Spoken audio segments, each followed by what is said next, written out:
안녕하세요. 슬기로운 초등생활입니다. 운동, 독서, 칭찬 모두 꾸준히 지속하고 계시죠? 저도 덕분에 건강히 잘 지내고 있습니다. 오늘은 삶을 관통하는 철학적 사유로 우리를 일깨우는 시대의 지성인 103세 철학자 김영석 교수님께 자녀 교육은 어떻게 해야 하나요? 라는 질문에 관한 답을 들어보려고 합니다. 6 자녀들을 모두 전문직으로 훌륭하게 키워내신 교수님의 비결에 귀를 기울여 보세요. 농사를 짓는 사람들은 적당한 양의 비료를 주고 잡초를 제거하고 병충해를 예방하는 일만 하면 돼요. 그 이상의 더 큰 책임은 자연이 감당해 주거든요. 태양이 빛과 온도를 주고 적당한 양의 눈과 비가 내려 때가 되면 작물이 자라고 열매를 맺어요. 자녀 교육도 마찬가지예요. 어린애를 수재나 영재로 만들려고 간섭하고 고생시키는 것은 변모를 잡아 빼서 빨리 자라게 하는 것과 같아요. 강아지를 키워도 그래요. 먹을 것을 적당히 주고 함께 있어주면 돼요. 그 이상의 간섭과 강요는 금물이에요. 지금 우리나라의 교육은 부모들의 욕심과 교육당국의 간섭 때문에 후퇴하고 있어요. 나는 수많은 어려움을 겪으면서 아들 2과 딸 4을 키웠어요.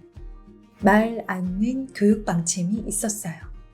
평범하게 자라서 주어지는 일에 최선을 다해라. 가능하다면 주어진 분야의 지도자가 되어라. 그 이상은 원하지도 않았고 강요하지도 않았어요. 무엇보다 아이의 자유를 소중하게 여겼어요. 부모가 자식을 사랑한다고 할 때 무엇을 사랑하는 걸까요? 누군가를 사랑한다는 것에는 그 사람의 자유를 소중히 여긴다는 전제 조건이 있어요. 부모는 아이의 자유를 사랑해야 해요. 자유는 곧 선택이에요. 이걸 해, 저걸 해가 아니라 이런 게 있고 저런 게 있어. 너는 어떤 걸 할래? 이렇게 선택의 자유를 줘야 해요. 그러면 아이에게 삶을 헤쳐나갈 힘이 생겨요. 아이에게 선택의 자유를 주지 않으면 스스로 생각하고 판단하는 힘이 없어져요. 아이의 자아가 없어져요. 자신의 중심이 사라져요. 물론 아이가 어릴 때는 보호해줘야죠. 조금 더 자라서 유치원에 다닐 때는 부모가 손을 잡고 같이 걸어가야 해요. 사춘기까지는 그래야 합니다. 그 다음에는 아이를 앞세우고 부모는 뒤에 가야 해요. 아이가 선택의 자유를 갖게 하는 것이죠. 나는 거기에 사랑이 있다고 생각해요. 나는 애들의 결혼도 자유로운 선택에 맡겼어요. 물론 2가지는 고려했습니다. 재산이 많은 가정과 명문가로 꼽히는 가정은 피하기를 권했어요. 재산의 노예가 되거나 가문적 행세 때문에 평범하고 행복한 가정을 꾸려가기 힘들 것 같았으니까요. 그러다 보니까 4은 가난한 가정을 택했고 2은 중산층 가정으로 갔어요. 그중 한 딸은 너무 가난한 시집을 갔어요. 내 아내는 아쉬워했으나 나는 평생을 가난하게 살라는 법은 없다면서 모르는 채 했어요. 지금은 6이 다 비슷하게 살고 있어요. 아이들을 언제 독립시키냐도 중요해요. 미국의 경우에는 일찌감치 각방에서 재우고 또 독립시키는데 우리나라는 너무 늦게까지 끼고 있어 문제예요. 아이젠하워 대통령이 외손녀가 한 명 있었는데요. 아무리 예뻐도 2시간만 데리고 있다가 돌려보냈대요. 조부모가 너무 오래 데리고 있으면 유약해져서 안 된다고 그랬대요. 자녀가 성인이 되면 적당히 거리 두기를 하는 게 좋아요. 너무 간섭하는 것은 옳지 않아요. 나도 자식들이 먼저 묻기 전에는 내 의견을 말하지 않아요. 그런 거리두기가 부모-자식 관계를 더 아름답게 해요. 한 번은 딸이 부부싸움하고 와서 하소연을 하길래 다 듣고는 그런데 누가 이겼냐? 하니까 딸도 기가 막힌지 픽 웃더라고요. 인생은 50세가 되기 전에는 평가해서는 안 됩니다. 그래서 자녀들을 키울 때도 이 애들이 50세쯤 되면 어떤 인간으로 사회에 도움을 줄 수 있을까를 생각하는 것이 옳다고 생각해요. 좋은 고등학교 가고 인류대 가는 것에 너무 집착하지 마세요. 천천히 성장하며 자기만의 길을 개척해 나가는 삶이 행복해요.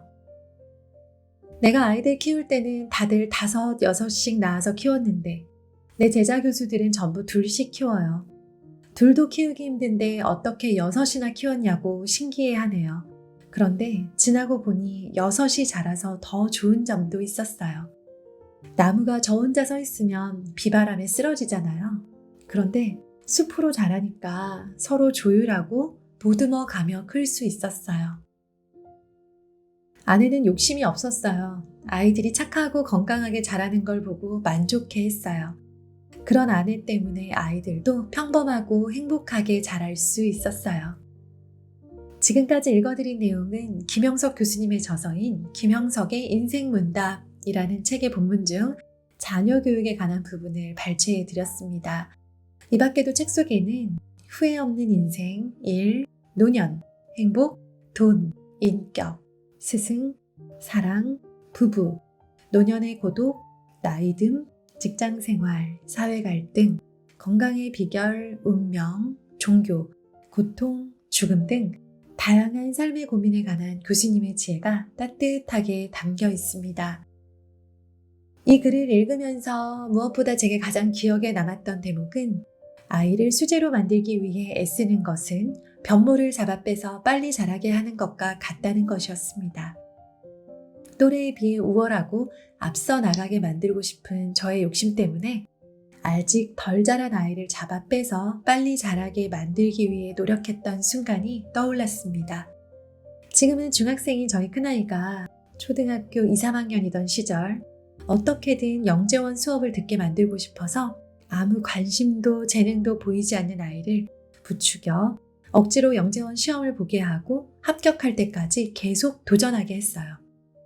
부모의 욕심 때문에 아이는 합격하고 나서 무려 1년 동안 흥미없는 영재반 수업을 듣느라 고생했고요. 다음 학년도 수업에 관한 선택권을 주었을 때 기다렸다는 듯 중단해 버리더군요. 억지로 했었던 거죠. 우리 슬초 가족분들도 당시에 저처럼 아이의 변모를 빼서 빨리 자라게 하려다 실패하고 후회해본 경험이 떠오르실 겁니다. 이 아이가 조금이라도 훌륭하게 성장하기를 기대하기 때문이었는데요. 지금도 돌이켜보면 미안해지는 나의 행동이 떠오른다면 댓글로 나누어 주세요. 그리고 그런 실수를 다시는 반복하지 않기로 다짐할까요? 세상의 모든 성장하는 아빠, 엄마를 응원합니다. 댓글에서 또 반가이 뵙겠습니다. 운동, 독서, 칭찬과 함께하는 슬기로운 하루 되세요. 감사합니다.